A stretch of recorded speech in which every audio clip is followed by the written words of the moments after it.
it's Jessie from Squeegee Ink and welcome back to Printers Corner.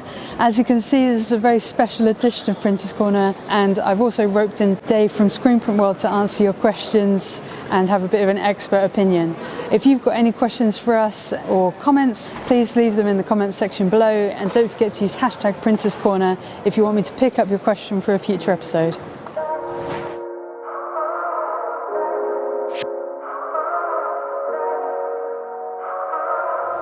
We found Dave and we have our Printers Corner's questions for him. So the first one is from Zimmy, and they said, off a TikTok video, they said, how many times can you use that screen? A common question asked. You can use the screen probably for about, I don't know, probably as often as you want, but it all depends on the tension on it. And when you start losing tension on the screen, it starts to stick. And if it's starting to stick and it seems a bit saggy, if you can get hold of a tension meter, just check it. Yeah. But it isn't that much to replace the mesh, so just get the mesh replaced, send it off. So generally speaking, how often can you use it? If I was printing it by hand, I would say after probably, I don't know, 5,000 or 6,000 prints, I'd be looking to change it. Okay. What tension would you be like, I really do need to get that remet? I would personally say probably under 12 newtons. Yeah. Definitely under 12 newtons, you want to be changing it. 15 is where it usually operates at, 20 is where it's usually stretched at, 20, 25.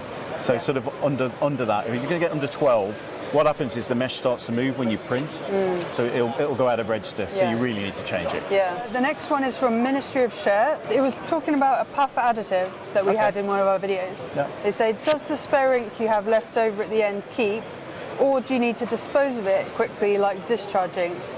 Thanks for the informative video. Great video. Oh, thank you. Discharging, first of all, is usually water-based, and then usually puff is usually plastisol. Now, plastisol inks do stay wet, obviously, until you cure them. Puff additive, when you put it into ink, I would say you've probably got 6 to 12 months to use it, but just test it. I mean, put a lid on it, seal it, and just make sure it doesn't skin over. Yeah. Because once it skins over, those bits go hard and they tend to stick in the screen. Yeah. So the answer is yes, you can keep it. I'd keep it up to 6 months personally, and just add the puff as you go along. Don't mix a whole bucket. Is it like 6% or something? That's right, between 6 and 10%. And then the raise of it is also, it's time dependent and also thickness. So how many times you put it down. Okay. Do you have an idea about, I've experimented with both, but I'm not really sure yet.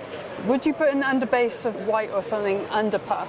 Or you would? I would, because you're sealing the garment. At the end of the day, you're sealing the garment, and then you can create the layers on, and you need the layer, the thickness of the ink to make it rise. Okay. If you put the puff directly onto the garment, sometimes it gets lost in the garment and it goes down. Okay. So generally speaking, I would put a white underbase under, yeah. You put one down, flash, and then put your colour down, and I'd even lightly flash the puff as well. Just light touch flash, and then put another on if I wanted it to raise. Cool. Okay. And our final question is from John Lee, and hi, John. It was talking about cold cure additive. Oh yeah. So this is like a huge product at the moment, isn't it? Getting loads of questions about this. Can you use both cold cure additive and a heat press at the same time? Absolutely. So water-based product, you put it into your water-based ink, and you can use it on the heat press. And you can just, with cold cure additive, you can just leave the product to dry on a rack or on a table for 12 hours. Yeah.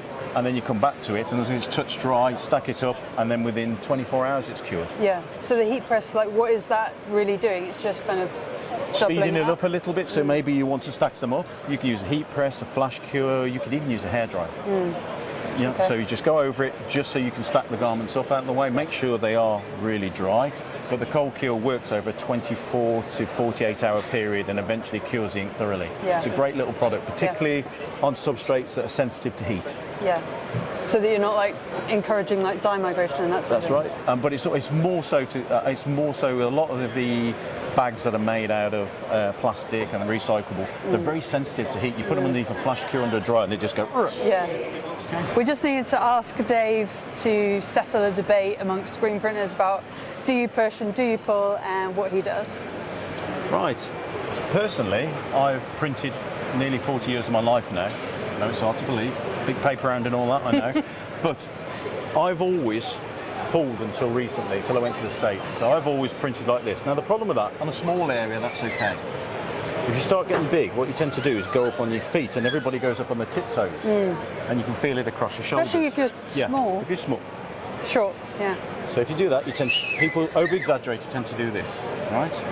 Now, the advantage of pushing is you flood it, bring it down, and then you push into the print.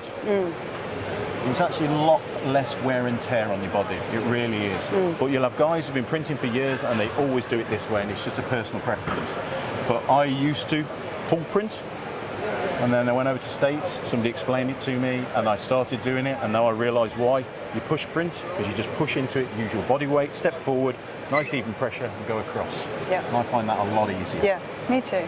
Hopefully you enjoyed Dave's answers, and if you think you want to see Dave more regularly, let us know in the comments and we could try and get him on as a bit more of a regular feature, like Ask Dave.